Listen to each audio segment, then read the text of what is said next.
సుప్రీంకోర్టులో కవిత పిటిషన్పై విచారణ. ఢిల్లీ లిక్కర్ స్కామ్లో అక్రమంగా అరెస్టు చేశారంటూ పిటిషన్.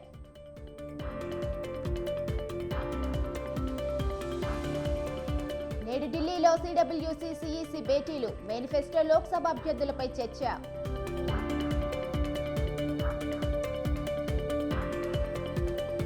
వైసీపీ మేనిఫెస్టోపై పూర్తయిన కసరత్తు. 2 రోజుల్లో విడుదలయ్యే అవకాశం.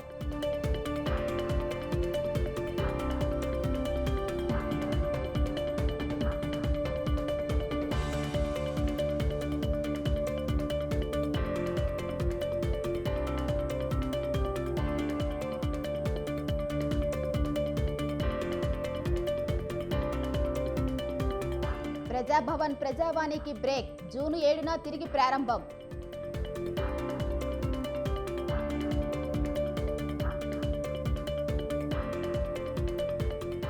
ప్రణీత్రావు కస్టడీలో కొత్త విషయాలు. లాగర్ రూంలో పనిచేసిన అధికారులతో కలిసి విచారణ.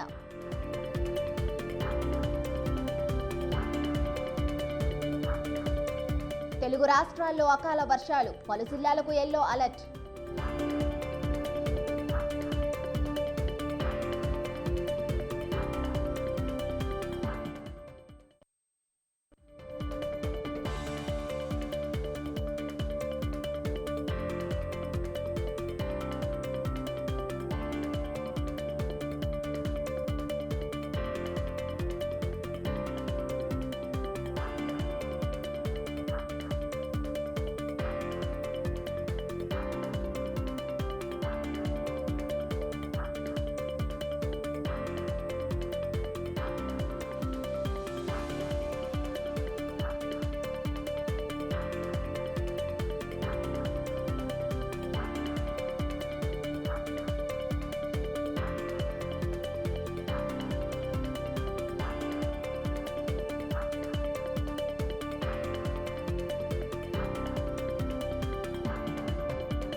ఢిల్లీ లిక్కర్ స్కామ్ కేసులో తనను అక్రమంగా అరెస్ట్ చేశారంటూ కవిత దాఖలు చేసిన పిటిషన్పై నేడు సుప్రీంకోర్టులో విచారణ జరగనుంది. సర్వోన్నత న్యాయస్థానంలో కేసు విచారణ జరుగుతూ ఉండగానే అరెస్ట్ చేశారని పిటిషన్లో పేర్కొన్నారు. గతంలో విచారణ సందర్భంగా సమన్లు జారీ చేయబోమని కోర్టుకు ఈడీ తరపు న్యాయవాది చెప్పారని గుర్తు చేశారు. కోర్టు ధిక్కరణకు పాల్పడినట్లు భావించి ఈడీపై తగిన చర్యలు తీసుకోవాలని కవిత తరపు న్యాయవాది ఆన్లైన్ పిటిషన్ దాఖలు చేశారు.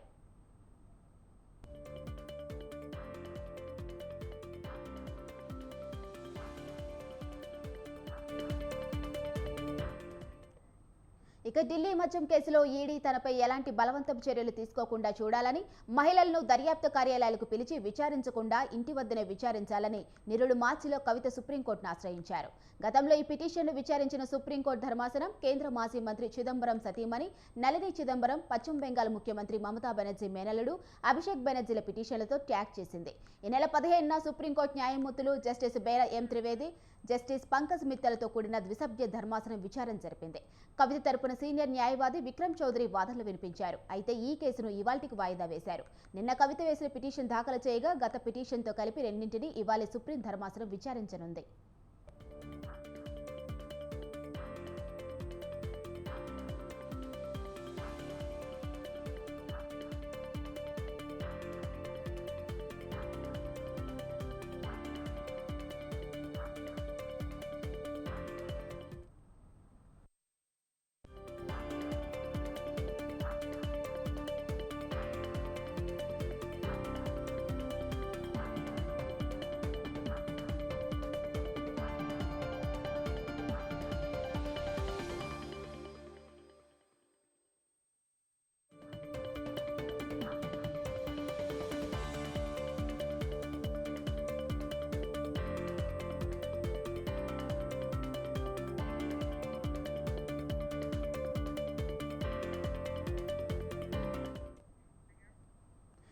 కుంభకోణం కేసులో ఎమ్మెల్సీ కవితను ఇవాళ 3వ రోజు విచారించనున్నారు ఈడీ అధికారులు. నిన్న ఈడీ కేంద్ర కార్యాలయం ప్రవర్తన్ భవన్లో ఎమ్మెల్సీ కవితను సుదీర్ఘంగా విచారించారు. లిక్కర్ పాలసీ, మనీ లాండరింగ్ కేసులో కవిత పాత్రపై ఆరా తీశారు. 100 కోట్ల ముడుపులు, సౌత్ గ్రూప్ పాత్రపై ప్రశ్నలు వేశారు.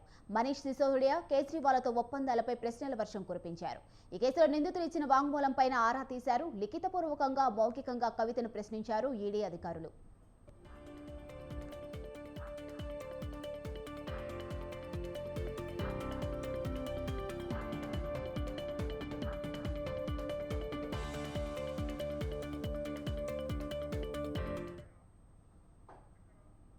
ఢిల్లీ మద్యం కేసులో అరెస్టై ఈడీ కస్టడీలో ఉన్న కవితను వరుసగా 2వ రోజు ఆమె సోదరుడు కేటీఆర్, మాజీ మంత్రి హరీష్ రావు, న్యాయవాది మోహిత్ రావులు కలిసి మాట్లాడారు. విచారణ జరిగిన తీరు, ఆమె యోగక్షేమాల గురించి అడిగి తెలుసుకున్నారు. ఈ మేరకు వారు దాదాపు గంట సేపు ఆమెతో సమావేశమయ్యారు. ఈ సందర్భంగా సుప్రీంకోర్టులో కేసు విచారణ అంశాలను కవితకు వివరించినట్లు సమాచారం.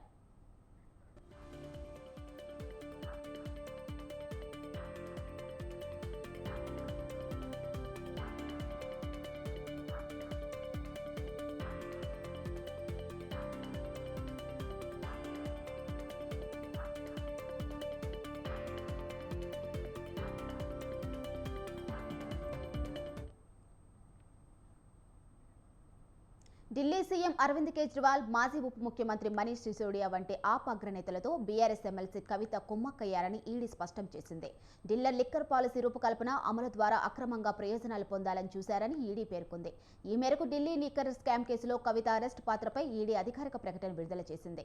ఆప్తులకు 100 కోట్ల ముడుపులు చెల్లించడంలో కవిత కీలక పాత్ర పోషించారని వివరించింది. ముడుపుల రూపేణా చెల్లించిన సొమ్మును తిరిగి రాబట్టుకునేందుకు, లాభాలు ఆర్జించేందుకు వీలుగా మొత్తం కుట్ర జరిగిందని, నిబంధనలకు విరుద్ధంగా మద్యం విధానం రూపొందించారని పేర్కొంది.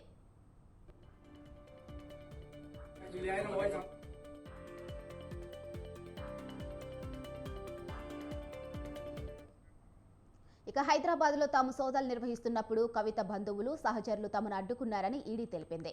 మద్యం కుంభకోణానికి సంబంధించిన కేసులో ఈ నెల 15న కవిత అరెస్టు తర్వాత మొదటిసారి ఈడీ అధికారికంగా స్పందించింది. ఢిల్లీ, హైదరాబాద్, చెన్నై, ముంబై తదితర 245 ప్రాంతాల్లో సోదాలు నిర్వహించామని, 128 కోట్ల ఆస్తులను జప్తు చేశామని తెలిపింది.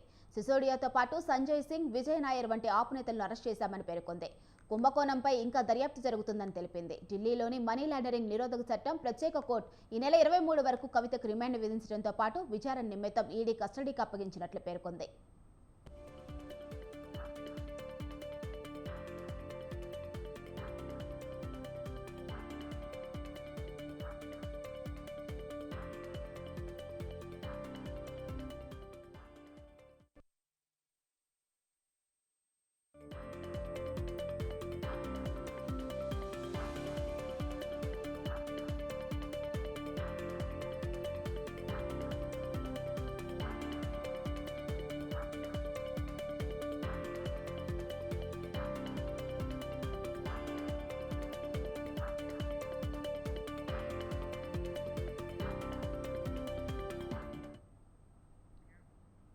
సార్వత్రిక ఎన్నికల షెడ్యూల్ విడుదలైన నేపథ్యంలో గెలుపు వ్యూహాలను సిద్ధం చేసేందుకు కాంగ్రెస్ వర్కింగ్ కమిటీ ఇవాళ భేటీ కానుంది.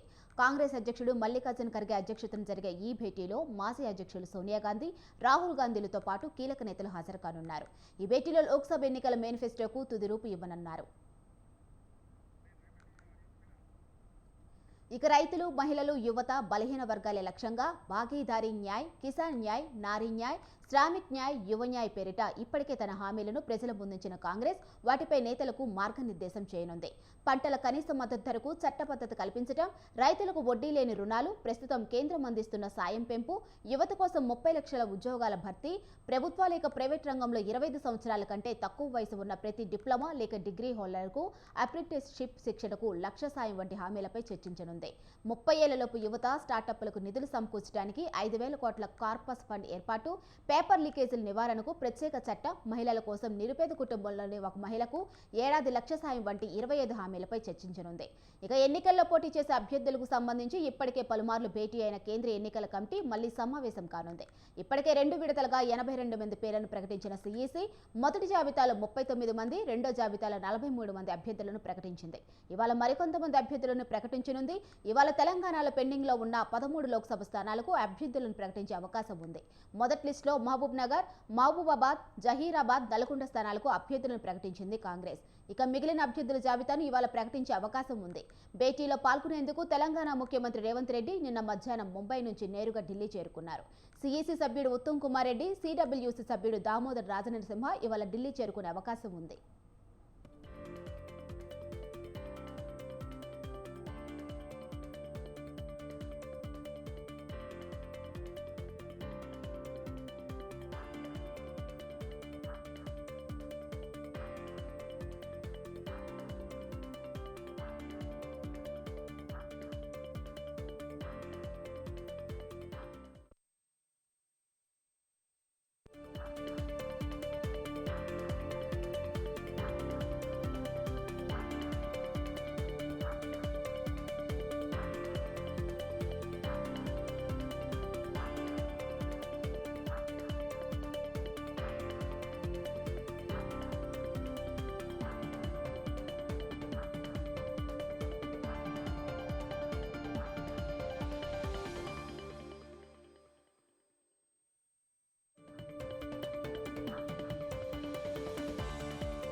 రైట్, బ్రేకింగ్ న్యూస్ చూస్తున్నాం. జనసేన అధినేత పవన్ కళ్యాణ్ పిఠాపురం పర్యటనకు సన్నద్ధమవుతున్నారు.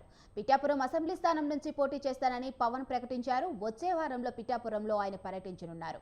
నియోజకవర్గానికి చెందిన పార్టీ నేతలు, ముఖ్య కార్యకర్తలతో సమావేశం కానున్నారు.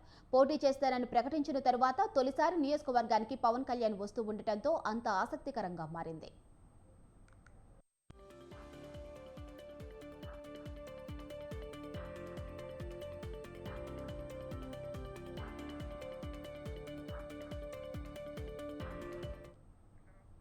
పవన్ పిఠాపురం పర్యటనలో నియోజకవర్గానికి చెందిన పార్టీ కేడర్తో ప్రత్యేకంగా ముచ్చటించనున్నారు.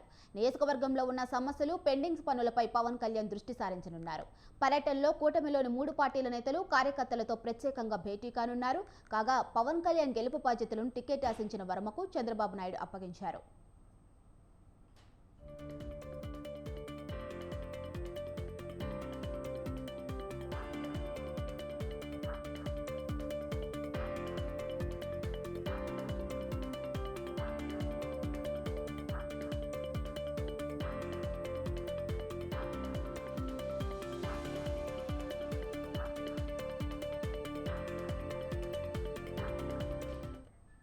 జనసేన అధినేత పవన్ కళ్యాణ్ పిఠాపురం పర్యటనకు సన్నద్ధమవుతున్నారు. పిఠాపురం అసెంబ్లీ స్థానం నుంచి పోటీ చేస్తానని పవన్ ప్రకటించారు. వచ్చే వారంలో పిఠాపురంలో ఆయన పర్యటించనున్నారు. నియోజకవర్గానికి చెందిన పార్టీ నేతలు, ముఖ్య కార్యకర్తలతో సమావేశం కానున్నారు. పోటీ చేస్తానని ప్రకటించిన తరువాత తొలిసారి నియోజకవర్గానికి పవన్ కళ్యాణ్ వస్తూ ఉండటంతో అంత ఆసక్తికరంగా మారింది. ఇక పవన్ పిఠాపురం పర్యటనలో నియోజకవర్గానికి చెందిన పార్టీ కేడర్తో ప్రత్యేకంగా ముచ్చటించనున్నారు. నియోజకవర్గంలో ఉన్న సమస్యలు, పెండింగ్ పనులపై పవన్ కళ్యాణ్ దృష్టి సారించనున్నారు. పర్యటనలో కూటమిలోని 3 పార్టీల నేతలు, కార్యకర్తలతో ప్రత్యేకంగా భేటీ కానున్నారు. కాగా పవన్ కళ్యాణ్ గెలుపు బాధ్యతలను టికెట్ ఆశించిన వర్మకు చంద్రబాబు నాయుడు అప్పగించారు.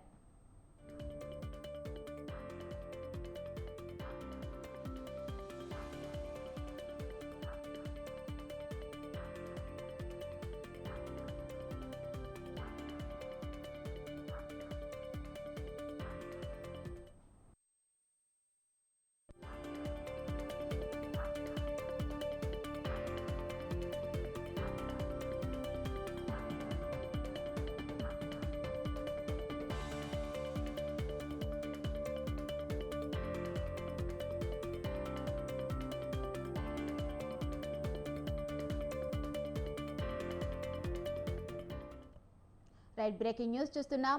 మహారాష్ట్రలోని గడ్చిరోలి జిల్లాలో ఎదురు కాల్పులు చోటు చేసుకున్నాయి. ఈ ఘటనలో 4 మావోయిస్టులు హతమయ్యారు. తెలంగాణ సరిహద్దు నుంచి మహారాష్ట్రలోకి ప్రవేశిస్తూ ఉండగా పోలీసులు వీరిని చుట్టుముట్టారు. దీంతో ఎదురు కాల్పులు జరిగాయి. చనిపోయిన మావోయిస్టులంతా తెలంగాణ కమిటీకి చెందిన వారిగా గుర్తించారు. వీరిలో 2పై 36 లక్షల రివార్డు ఉన్నట్లు సమాచారం.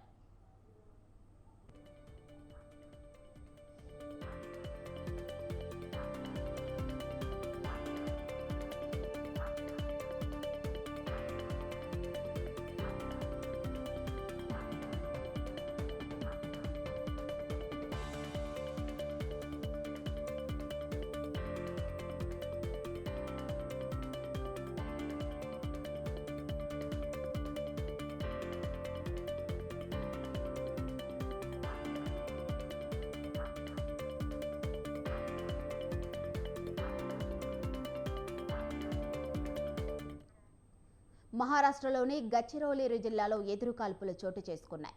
ఈ ఘటనలో 4 మావోయిస్టులు హతమయ్యారు. తెలంగాణ సరిహద్దు నుంచి మహారాష్ట్రలోకి ప్రవేశిస్తూ ఉండగా పోలీసులు వీరిని చుట్టుముట్టారు. దీంతో ఎదురుకాల్పులు జరిగాయి. చనిపోయిన మావోయిస్టులంతా తెలంగాణ కమిటీకి చెందిన వారిగా గుర్తించారు. వీరిలో ఇద్దరిపై 36 లక్షల రివార్డు ఉన్నట్లు సమాచారం.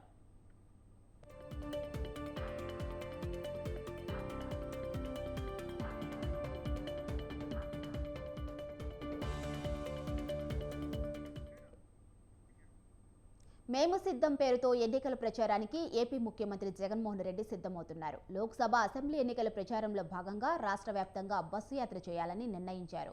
సిద్ధం మహాసభల స్ఫూర్తితో ఇడుపులపాయ నుంచి ఇచ్చాపురం వరకు ఈ బస్సు యాత్ర కొనసాగుతుంది. ఈ నెల 27వ తేదీ నుంచి బస్సు యాత్ర ప్రారంభమై అవకాశం ఉన్నట్లు వైసీపీ వర్గాలు చెబుతున్నాయి.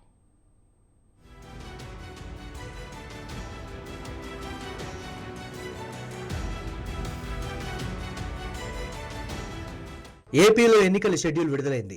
మే 13న అసెంబ్లీ, పార్లమెంటు స్థానాలకు ఎన్నికలు జరగనున్నాయి. ఈ నేపథ్యంలో వచ్చే ఎన్నికల్లో పోటీ చేసే ఎమ్మెల్యే, ఎంపీ అభ్యర్థులను ప్రకటించిన సీఎం జగన్మోహన్ రెడ్డి రాష్ట్ర వ్యాప్తంగా ఎన్నికల ప్రచారానికి సిద్ధమయ్యారు. ఇప్పటికే సిద్ధం పేరుతో 4 ప్రాంతాల్లో 4 భారీ బహిరంగ సభలు నిర్వహించారు సీఎం జగన్. ఎన్నికలకు కొంత సమయం ఉన్న నేపథ్యంలో రాష్ట్ర వ్యాప్తంగా బస్సు యాత్ర చేపట్టాలని నిర్ణయించారు. మేము సిద్ధం పేరుతో ఈ బస్సు యాత్ర చేసేందుకు వైసీపీ నేతలు ఏర్పాట్లు చేస్తున్నారు. రాష్ట్రంలోని 21 పార్లమెంటు స్థానాల్లో ఈ బస్సు యాత్ర కొనసాగేలా ఏర్పాట్లు చేస్తున్నారు. సిద్ధం బహిరంగ సభలో జరిగిన 4 పార్లమెంటు నియోజకవర్గాలు మినహా మిగిలిన పార్లమెంటు నియోజకవర్గాల్లో బస్సు యాత్ర కొనసాగనుంది. జగన్మోహన్ రెడ్డి గారు ఇప్పటికే సిద్ధం పేరుతో ఒక కొత్త ట్రెండ్ సృష్టించారు. భారతదేశంలో ఎక్కడా జరగని విధంగా అంత గొప్ప బహిరంగ సభలను మేము నిర్వహించుకోగలిగామని చెప్పి గర్వంగా చెప్పగలం. రేపు జగన్మోహన్ రెడ్డి గారు ఇడుపులపై నుంచి బస్సు యాత్ర మన బస్సు ద్వారా కూడా ప్రతి పార్లమెంట్ నియోజకవర్గంలో పర్యటించబోతున్నారు. పూర్తిగా 21 రోజుల పాటు ఆయన ప్రజాక్షేత్రంలోనే ఉండబోతున్నారు. ప్రతి పార్లమెంట్ నియోజకవర్గ పరిధిలో ఒక పెద్ద బహిరంగ సభ, అదేవిధంగా స్థానికుల మేధావులు, స్థానికులు వాళ్ళందరి నుంచి కూడా అభిప్రాయ ఒక ఇంటరాక్షన్ కూడా ఉండబోతుంది ప్రతి నియోజకవర్గ పరిధిలో. ఈ నెల 27వ తేదీ నుంచి జగన్ బస్సు యాత్ర ప్రారంభమయ్యే అవకాశం ఉంది. ఇడుపులపాయ నుంచి ప్రారంభం కానున్న బస్సు యాత్ర ఇచ్చాపురంలో ముగుస్తుంది. దాదాపు 21 రోజుల పాటు బస్సు యాత్ర కొనసాగుతుంది. ప్రతి పార్లమెంటు నియోజకవర్గంలోనూ ఉదయం పార్టీ నేతలు, మేధావులతో సీఎం జగన్ సమావేశమవుతారు. సాయంత్రం భారీ బహిరంగ సభను పార్లమెంటు నియోజకవర్గం కేంద్రంలో నిర్వహిస్తారు. వైసీపీ అధికారంలోకి వచ్చిన ఈ 5 ఏళ్ల కాలంలో చేసిన అభివృద్ధి, సంక్షేమ కార్యక్రమాలను ఎన్నికల ప్రచార సభల్లో ప్రజలకు సీఎం జగన్మోహన్ రెడ్డి వివరించనున్నారు. వచ్చే ఎన్నికల్లో ఎన్డీఏ కూటమి వైసీపీని ఎదుర్కొనేందుకు సిద్ధమవుతోంది. దీంతో ఎన్డీఏ కూటమి లక్ష్యంగా సీఎం జగన్ విమర్శలు ఎక్కుపెట్టే అవకాశం ఉంది. గతంలో నిర్వహించిన సిద్ధం సభలకు వైసీపీ క్యాడర్ నుంచి మంచి స్పందన లభించింది. దీంతో జగన్ బస్సు యాత్రకు వైసీపీ నుంచి మంచి స్పందన వస్తుందని వైసీపీ నేతలు భావిస్తున్నారు. ప్రతి పార్లమెంటు పరిధిలోనూ సిద్ధం తరహాలోనే సభలు నిర్వహించేందుకు వైసీపీ నేతలు ఏర్పాట్లు చేస్తున్నారు.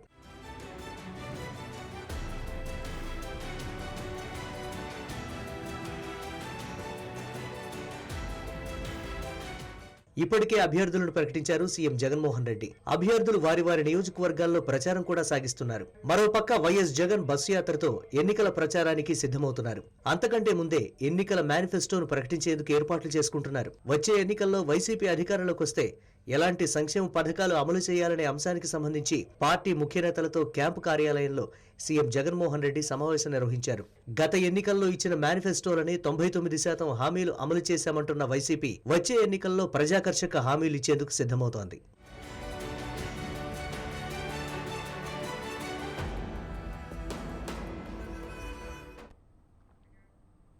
బీఆర్ఎస్కే నేతలు వరుస షాకులు ఇస్తున్నారా? ఇప్పటి వరకు సిట్టింగ్ ఎంపీలు మారితే ఇప్పుడు ఎమ్మెల్యేలు వంతు వచ్చిందా? దానంతో మొదలైన వలసలు ఆగుతాయా? కంటిన్యూ అవుతాయా? ఇందుకు బీఆర్ఎస్లో ఉండేదెవరు, వెళ్లేదెవరు? Watch the story.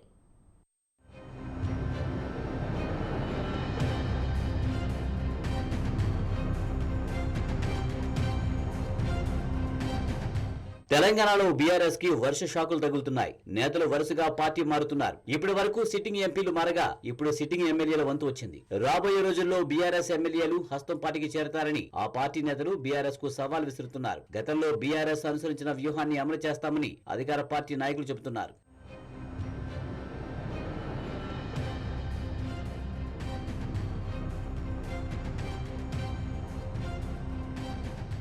అసెంబ్లీ ఎన్నికల్లో ఓడిపోయిన తర్వాత బీఆర్ఎస్ లో నైరాశ్యం నెలకొంది. అధికారం ఉన్నప్పుడు పదవులు అనుభవించిన నేతలు కాంగ్రెస్ బీజేపీ గూటికి చేరుతున్నారు. ఇప్పటికే బీఆర్ఎస్ సిట్టింగ్ ఎంపీలు 5 కాంగ్రెస్ బీజేపీలో చేరారు. Warangal MP Pasunuri Dayakar, Peddapalli MP Venkatesh Netha, Chevella MP Gaddam Ranjith Reddy Congress లో చేరారు. Nagarkurnool MP Pothuganti Ramulu, Zaheerabad MP BB Patil బీజేపీలో చేరారు. వీరిద్దరికీ బీజేపీ టికెట్లు ఇచ్చింది.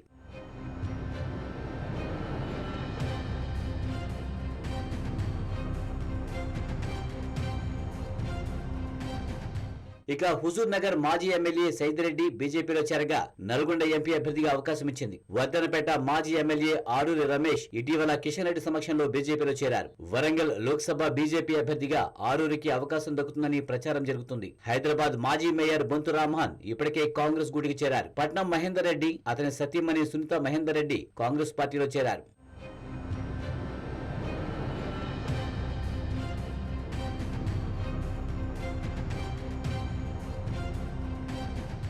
తాజాగా ఎమ్మెల్యేల వంతు వచ్చింది. ఇప్పటికే చాలా మంది బీఆర్ఎస్ ఎమ్మెల్యేలు సీఎం రేవంత్ రెడ్డి కలిశారు. మొదటిసారి ఉమ్మడి మెదక్ జిల్లాకు చెందిన 9 ఎమ్మెల్యేలు రేవంత్ రెడ్డి కలిశారు. ఆ తర్వాత రాజేంద్రనగర్ ఎమ్మెల్యే ప్రకాష్ గౌడ్, చేవెళ్ల ఎమ్మెల్యే కాలే యాదయ్య రేవంత్ రెడ్డి కలిశారు. భద్రాచలం నుండి బీఆర్ఎస్ ఎమ్మెల్యే తెల్లం వెంకట్రావు రేవంత్ రెడ్డి కలిశారు. మాజీ మంత్రి మల్లారెడ్డి తన కుటుంబ సభ్యులతో రేవంత్ రెడ్డి కలిసేందుకు ప్రయత్నించారు. రేవంత్ రెడ్డి విముఖత చూపడంతో బెంగళూరుకు వెళ్లి Karnataka deputy CM DK Shivakumar కలిశారు. ఈ నేపథ్యంలోనే మల్లారెడ్డితో పాటే అల్లుడు మరి రాజశేఖర రెడ్డి డీకేతో చర్చలు జరిపారు.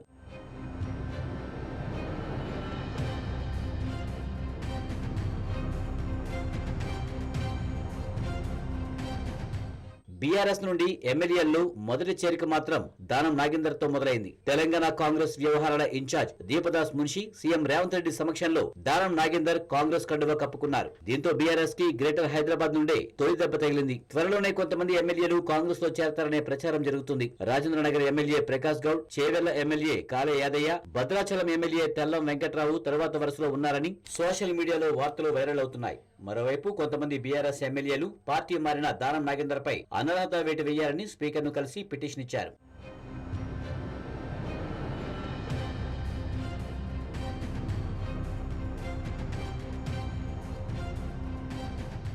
ఎమ్మెల్యేలు పార్టీ మారడంపై బీఆర్ఎస్ అధిష్టానం అలర్ట్ అయింది. పార్టీ మారిన వారిపై చర్యలు తీసుకోవాలని స్పీకర్ కు పిటిషన్ ఇచ్చింది. చట్టపరంగా పోరాటం చేయాలని నిర్ణయం తీసుకుంది. గతంలో బీఆర్ఎస్ అధికారంలో ఉన్నప్పుడు కాంగ్రెస్ ఎమ్మెల్యేలను పార్టీలో చేర్చుకుని శాసనసభా పక్షాన్ని ఎలా విలీనం చేసుకున్నారో ఇప్పుడు బీఆర్ఎస్ శాసనసభా పక్షాన్ని విలీనం చేసుకోవాలన్న కాంగ్రెస్ ఎత్తుగడలను బీఆర్ఎస్ ఏ విధంగా ఎదుర్కొంటుందో చూడాలి.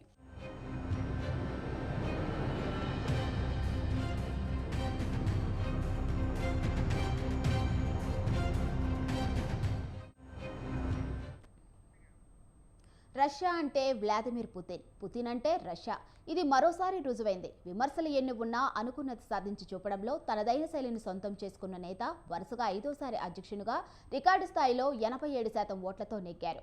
దశాబ్దాలుగా అధికారంలో ఉన్న అక్కడక్కడ కొంతమేర అసంతృప్తి గళాలు వినిపించినా ప్రత్యర్థులు అనూహ్యంగా అంతర్ధానమైపోతూ ఉంటారనే ఆరోపణలు ఉన్నా పుతిన్ మాత్రం విజేతగా తనను తాను ఆవిష్కరించుకున్నారు.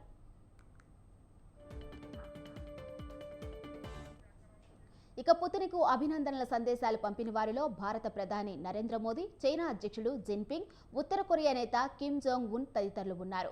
కాలపరీక్షను తట్టుకొని నిలిచిన భారత్ రక్షాబంధం మరింత బలపడుతుందని మోదీ ఆశాభావం వ్యక్తం చేశారు. గత నెల జైలులో అనుమానాస్పద స్థితిలో మరణించిన రష్యా విపక్ష నేత అలెక్సీ నావెల్నీ మృతిపై పుతిన్ మరోసారి స్పందించారు. ఖైదీల మార్పిడి కింద నావెల్నీని రష్యా జైలు నుంచి విడుదల చేయాలనుకున్నామని, అంతలోనే ఆయన మరణించారని చెప్పారు. ఉక్రెయిన్పై వెనక్కి తగ్గేది లేదని, సరిహద్దుల్లో ఆ దేశ దాడులను అడ్డుకునేలా ఒక బఫర్ జోన్ ఏర్పాటు చేశామని చెప్పారు. తనపై ఉన్న విశ్వాసానికి ఈ ఫలితాలే నిదర్శనమని పుతిన్ అన్నారు. అయితే తన ముందు ఎన్నో సవాళ్లు ఉన్నాయని, ఐక్యంగా ఉంటే ఎవరూ మనతో పోరాడలేరన్నారు. మన అభిష్టాన్ని ఎవరూ అణిచివేయలేరన్నారు. తన ప్రత్యర్థులు గతంలోనూ విఫలమయ్యారని, ఇకపైన వారి గతి అంతే అని ఆయన వ్యాఖ్యానించారు.